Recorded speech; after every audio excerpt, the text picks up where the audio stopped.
Good morning, colleagues. Thank you, and a warm welcome back to the POCO-SA Ponder virtual presentation series. We will commence with a short presentation lasting about 30 minutes, a question and answer session of 10 minutes, and conclude with the lucky prize draw. You are welcome to field questions in the chat box during the presentation, which will be answered at the end.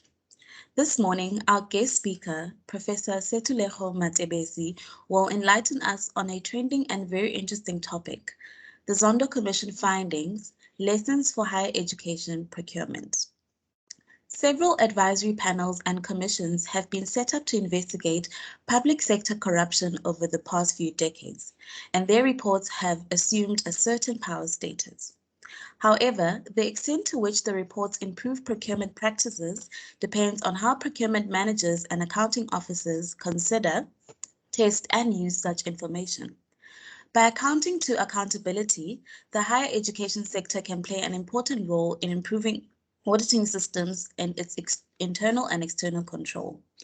Our guest speaker today, Professor Sethulego Matebesi, is an associate professor and academic head of Department of Sociology at the University of the Free State.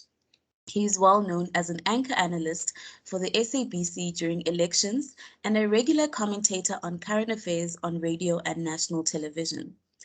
Prof. Matebesi's research interest lies in social movements ranging from community protests at municipal level to community mobilization against mining in South Africa. His scholarly work is underpinned by the theory of trust and participatory governance models. His recent publications include Civil Strife Against Local Governance, Dynamics of Community Protests in South Africa, and Social Licensing and Mining in South Africa. Thank you, Prof. Matebesi, and welcome. Thank you. Hi, good day, colleagues, and thank you for that warm welcome, word of welcome. Ayabulela. So I will ask you just to share my slides. But before I actually start, I just want to share one or two disclaimers. And as sorry, I can hear some noise there. Sorry, if all the participants can just mute themselves, that will be quite helpful for all of us. Now, I am a social scientist, and that is one of the disclaimers. So you will then understand that I will tackle this particular issue from a social scientist perspective and my exposure as an analyst and some of the work that I've been doing in this particular field. But secondly, also, another disclaimer that I would like to make is that it is very difficult sometimes to talk about the issue of corruption because it creates a perception that we are overzealous to refer to people as being corrupt or even our government as corrupt. But I will come back to that to say we've got a few pointers that indicates to us that if it's, and perhaps a question that we need to ask ourselves, if some of these examples that I'm going to give, it's not issues of corruption, then the question is, then definitely they do hold certain potential risk or even reputational risk for the particular institutions involved. But as a point of departure, I would like to read a quote from Mitchell because this particular statement actually is the emphasis of my presentation.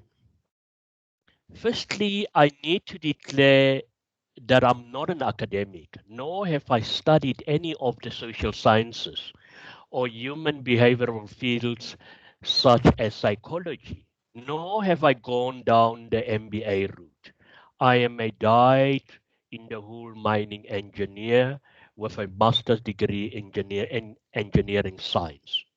However, what I do have and what I want to share is over 30 years experience working with, managing, and leading people, which is often a far more variable and volatile commodity than the mineral that I was trying to mine.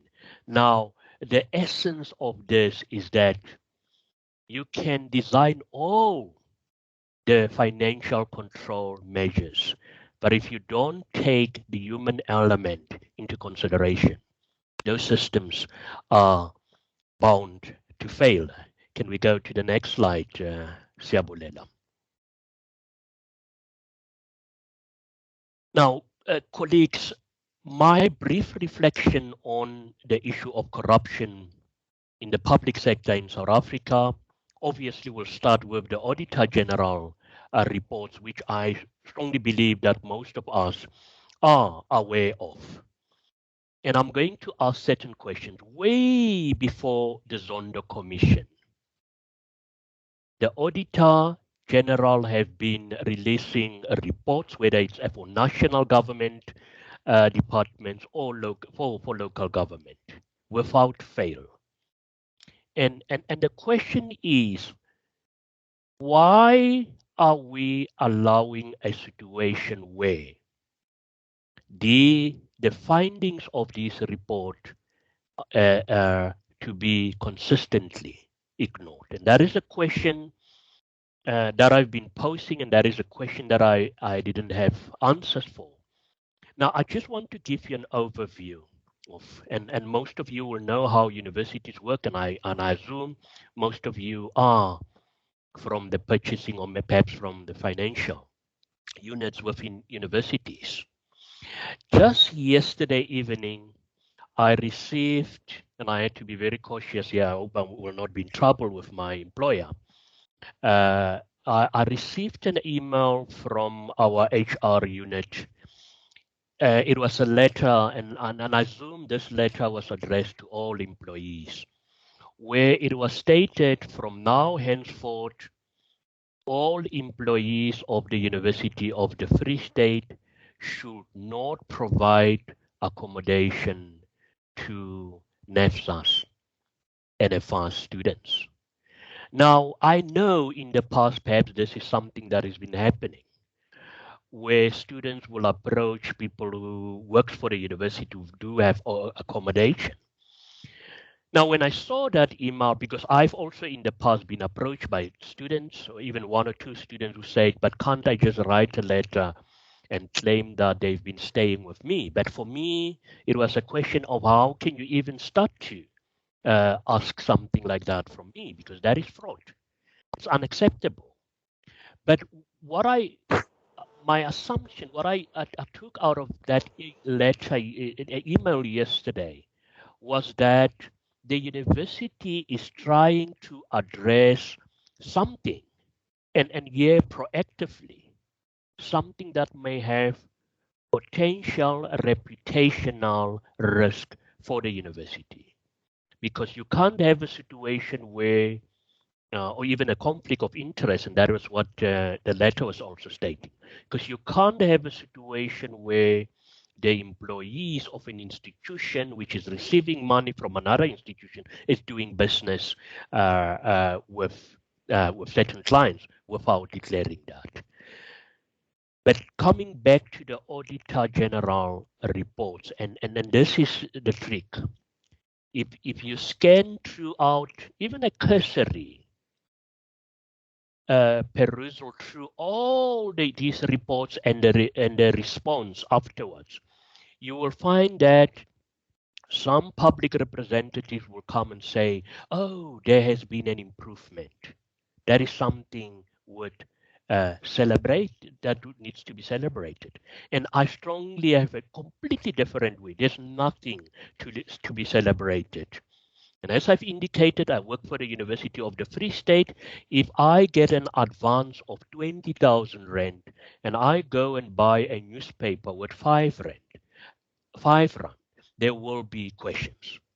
The finance unit will actually directly instruct me to repay that money. And the question is, how are we allowing a situation where more than 50 billion, and sometimes it's even more than 80 billion of money that you cannot account for? There's absolutely no evidence. And I'm going to stop there with the Auditor General reports. But linked to that, I think what I'm not going to go into detail because I think some of the findings of the Zondo Commission has been there for a while in the public domain. But one very importantly, what the Zondo Commission, and I've got a different view of commissions, but the Zondo Commission, and you may have a different view. The Zondo Commission provided us with an opportunity to be able to understand what is actually happening in terms of public procurement and undue influence from politicians or the executive. Because for me, this is actually what the Zondo Commission has been all about. But several questions also have to be asked, and I think that is part of my conclusion. A question that I'm posing to higher education practitioners. And it's a question of what kind of accounting officers are we training and sending out into the public? And the issue of corruption, some of us may take it because remember, when an issue becomes so entrenched in society like HIV/AIDS, people no longer fear issues around or can talk openly about that. But it's the same narrative about corruption. It becomes so common and normalized that sometimes people will even say, but you are just making, you know, general statements without any evidence. But one should actually look at the consequences. And I think you know what are the consequences of corruption, whether it's subtle corruption, whatever you may define it. But in most instances, my assessment of the situation was the Zondo Commission gave us an indication and a very set indication of how people who have been entrusted, some of them will never be found guilty because that is another element of corruption. It's sometimes very difficult to prove these cases, but at least it gives us an indication of undue influence. And sometimes, but we should also be very cautious. Sometimes it's also administrators, not necessarily politicians, who are also very complicit and who solicit bribes from private companies. But in most instances, it seems that it is the executive who are exacting undue pressure or interfering in what I will regard as an administrative exercise. I would like to give you some examples of. I won't say because I don't have the evidence, but there is the issue. No, you can please just go back to the previous slide, Ayabulela. The whole issue of integrity risk, and I'm going to give you an example, and there are many examples, and I think wherever you're living, you know some things where you also had questions about. Here in Bloemfontein, and it's almost 8 years now, since 2012, a 400 million multimodal taxi rank were built.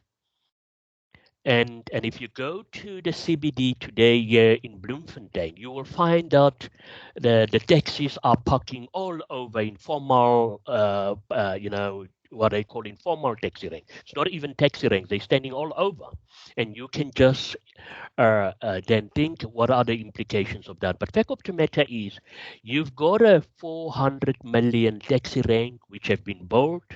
And I've also written an article about that, about the sustained insurgent of a taxi association against what they view as money went down the drain. This taxi rank is currently a white elephant because why? The human element was not taken or considered. And one of the things, if you go into that building, I don't think you will take more than 15 minutes without sweating, because it is so congested, and even the exit of that particular taxi rank, which was supposed to have taken more than 5,000 taxis, it's not conducive for taxis to exit there. Now, and when you ask questions around, but why, what happened with the planning?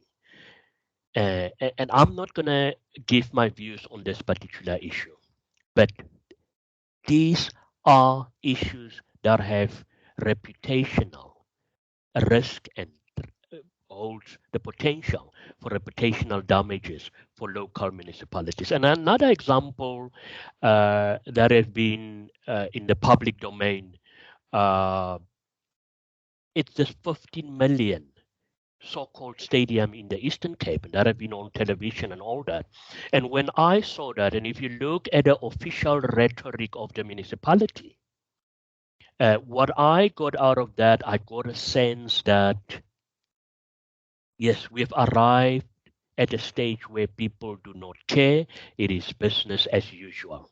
And that for me, and the audacity to come and say, but yes, we have laid part. And in that area, there's absolutely no clean water provision there. And these are some of the ethical questions that we need to ask ourselves. And then at last, the whole issue of what lessons then do we get out of this? Or does these examples pose for the higher education sector, procurement practices? Now, as I've indicated, we have best practices. But one of the questions that I'm going to post and ask about our universities and other tertiary institutions is, to what extent are we transparent in terms of our procurement practices? And we all know we've got labor unions. Are they privy to some of the decisions that have been taken? Does the university stakeholders know who are the primary service providers or long-term service providers? And these are the questions that we have to ask ourselves. But I think another very important question that I think we need to also ask about the role of the higher education sector, as I've already alluded to. It is extremely worrying if you look at the number of years that it takes for people to be trained to become auditors, and later when you see somebody stating that, well, I was under pressure to take the decisions that I took. But my question is, if you've got a department, and I'm going back to the first issue of the Auditor General reports, if you've got even a state-owned entity, my question is, once there has been wrongdoing, why does that not go back to the financial officer and the HOD? And these are the questions that we need to ask ourselves. But the problem with the higher education is that some of these practices are quite obscured, and we don't even know what is happening. And that also creates a potential risk for the higher education. The next slide, Ayabulelo. Now, in conclusion, I strongly believe that a low-hanging fruit for higher institutions is that we already have robust internal control systems. But as I've indicated, we should consistently consider the human element within this particular, within the ecosystem of the procurement process. But for me, it is also very important that a holistic approach will be followed of risk mitigation, because if you look at the procurement process, whether it is at planning phase that is where the problem can already also start, where people deliberately uh, circumvent processes or design the bid in such a way that it favors certain companies. And that's why I said it is very subtle, subdued, but at the end of the day that also pose certain risk for the higher education, and also during the actual bidding process where certain companies are excluded without any explanation. So thank you for this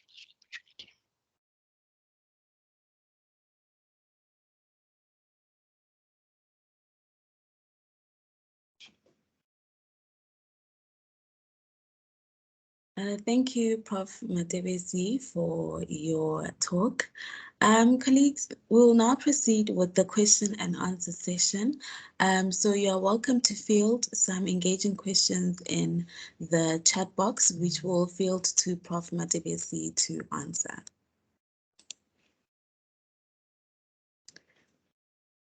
Okay, Prof. There's a comment here maybe you should touch on. I don't understand the advance of 20K and a 5 Rand newspaper example. Must we assume that academic professors or accounting officers are trained for it? Yeah, well, thanks, Kotamani, for that particular question. And this is an example that I often provide when I'm dealing with this particular matter. It's very difficult to understand, and as I've indicated, I do not understand why are we talking about improvising and enhancing systems when we cannot do the basics. And I'm referring to the public sector. Yeah.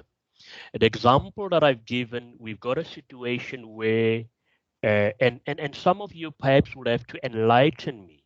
What do we mean by unaccounted expenditure? As far as I know, there is no documentary proof of where the money went to. And we've got legislation to deal with that. You've got a Municipal Financial Management Act and you've got a Public Financial Management Act. We all know that. Once you've spent money, there should be evidence. Now, the example that I provided, yes, universities, and that's why it's very easy for universities to attract external funding because of their reputation. And I don't say there are no risk and certain potential or even corruption taking place. Let me be rather blunt, but I don't have evidence of that. It's the same that I don't have evidence of what is happening in the public domain. But what we do have, we've got credible evidence from the Auditor General that more than 50 billion on average, at least each year, uh, it's for money that cannot be accounted for. And in some instances, there is no documentary evidence. Now, what I'm stating about the 20,000 advance and the 5 Rand, it's that universities, or at least the university where I work, and obviously there are, I assume, weaknesses in the system, but at least you have people, whether it's an intern, but that intern would have been trained, who have to look at the receipt to say, here is a staff member who've got a 20,000 Rand. Can you go? He's claiming back out of the 20,000 Rand. He needs to refund maybe a 4,500 Rand. But on the receipt that he produced, he bought a newspaper.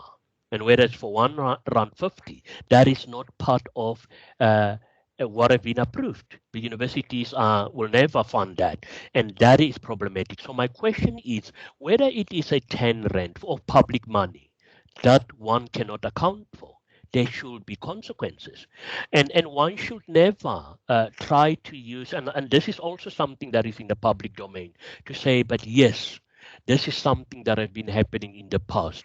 Now, my question is, does that now mean we also have to allow corruption to continue because of what happened in the past? Thank you, Prof. And then I see, if you don't mind, Ayabulelo, I see a second question from Mbali. If a corporate company is approached for a bribe by a government entity, how should the organization react? Whistleblowing. And just this morning, as I was driving to the university, and by the way, I had to run home because there was some protest going on.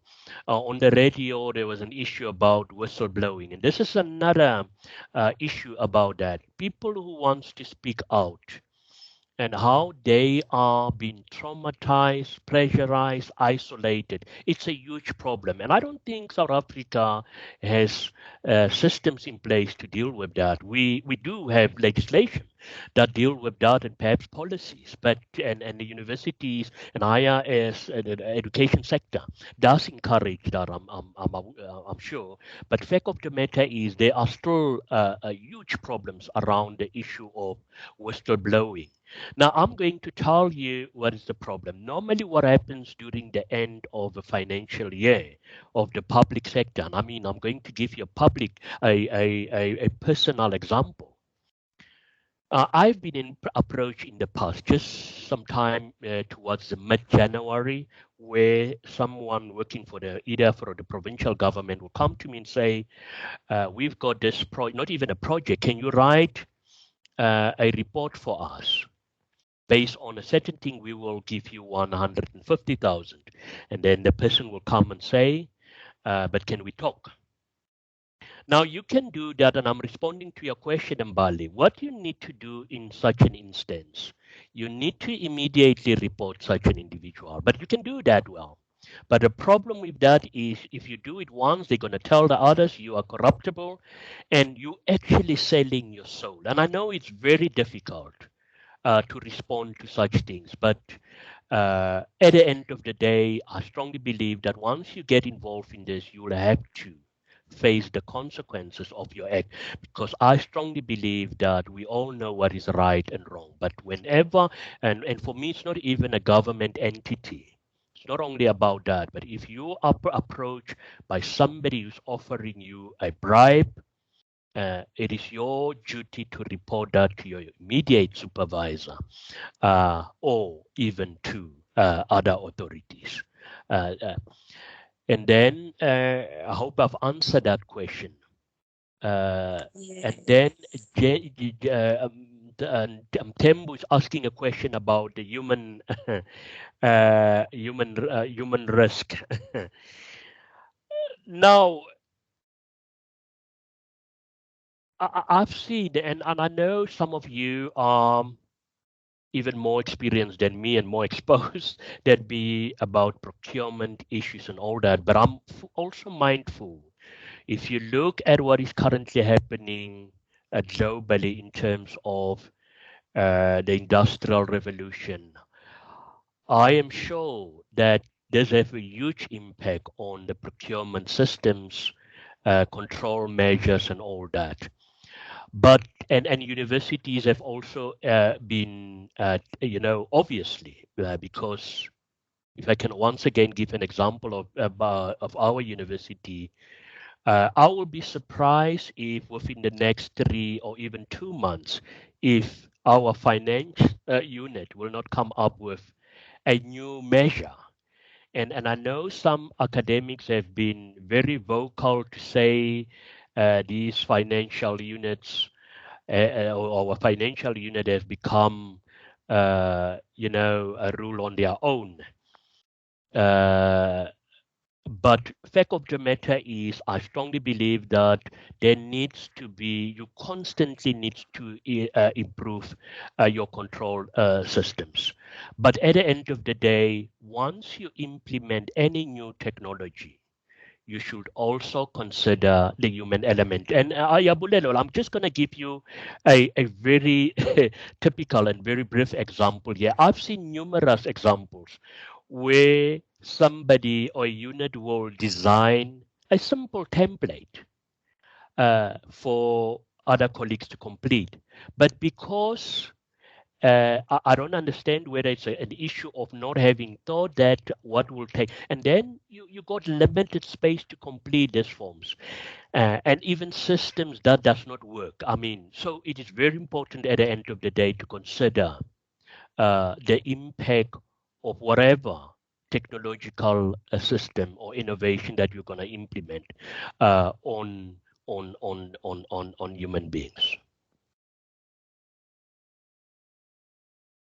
And then I've got, I can't see the name. Let me just, That's fine. no, I'll read it to you, Prof. Nokuthula. Yeah, if you can read that for me, yeah.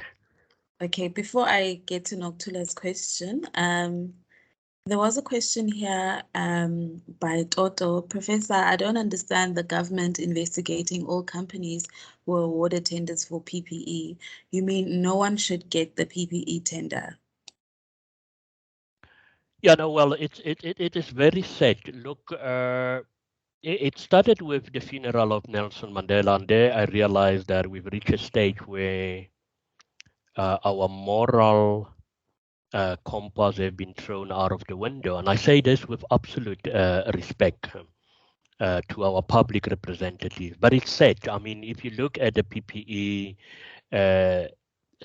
tender saga that is ongoing, and even what happened afterwards. I mean, I don't understand once an independent investigative unit have made recommendations. And by the way, recommendations and investigations does not mean those implicated should always be found guilty, because this is a narrative that we advance in South Africa. Once somebody's name is mentioned, then that individual is corrupt and all that. But fact of the matter is, how did we arrive at that particular stage? How can people, and you should look at who, and even if he's if not been found guilty, I mean, and I'm going to mention it, the former minister, because it's public knowledge, Minister of Health, and I don't say he's corrupt and all that, but the question is why and how does people that we assume have amass so much experience in terms of governance processes, and do they allow themselves to be in such a situation?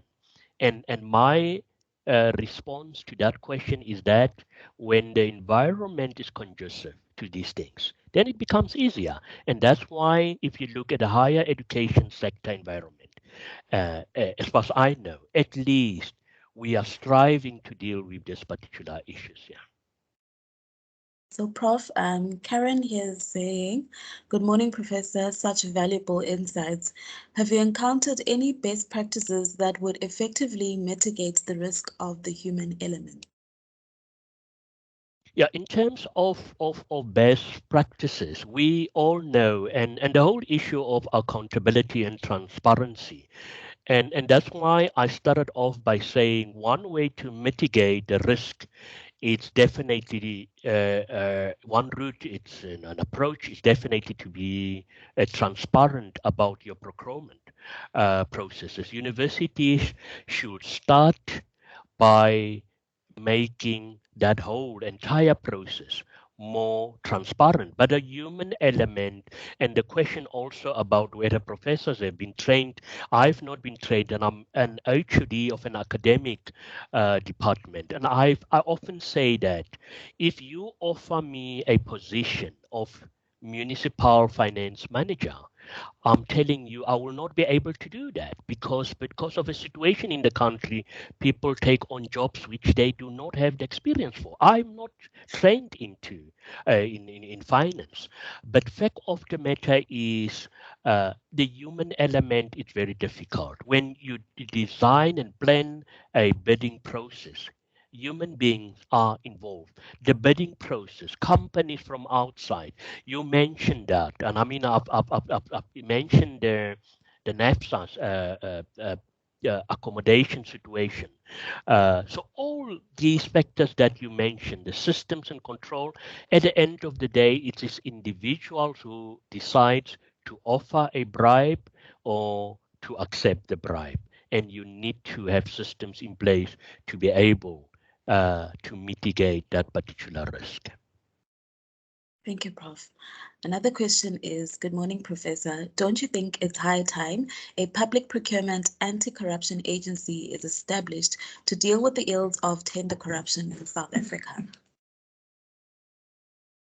no agency that will be established now or within the next 100 years will be able to deal with what I regard as a simple problem to deal with.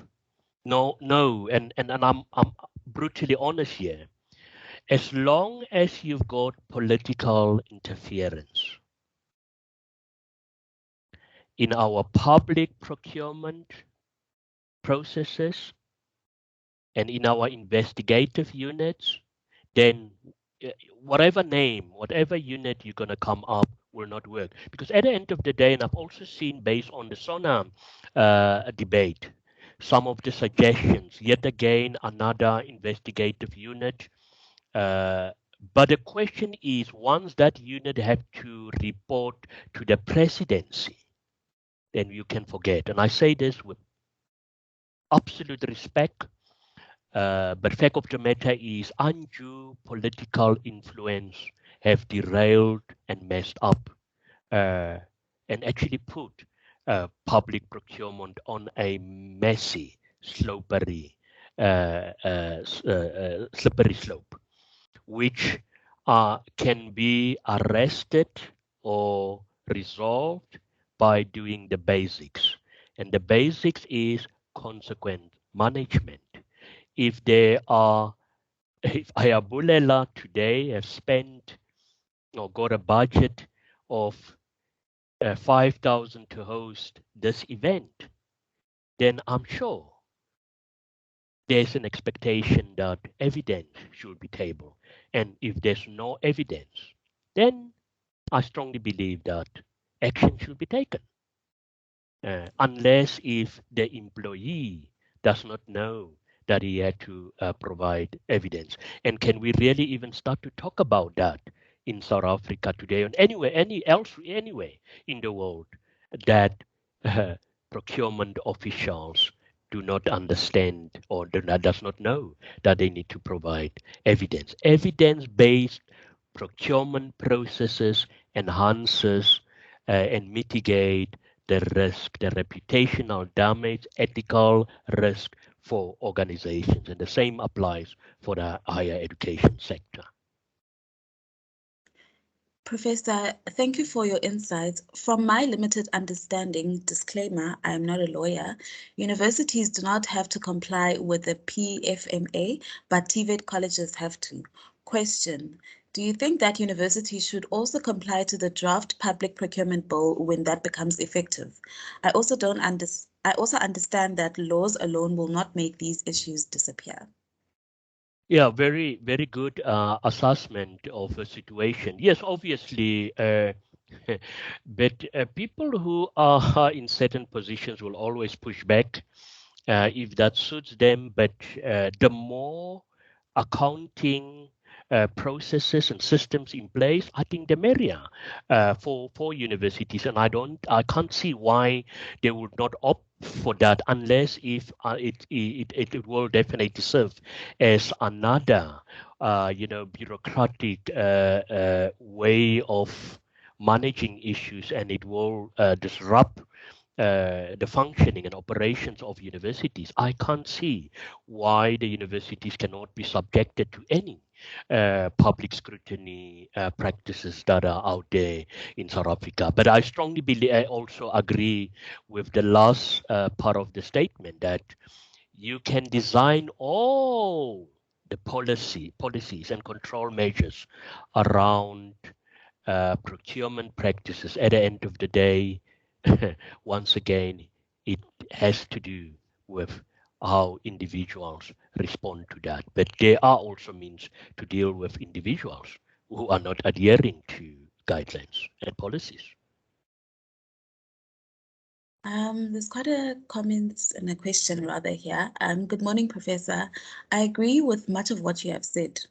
To me, it appears that there are just no consequences for unethical behavior, and despite the tools, there doesn't appear to be a desire to really deal with these matters.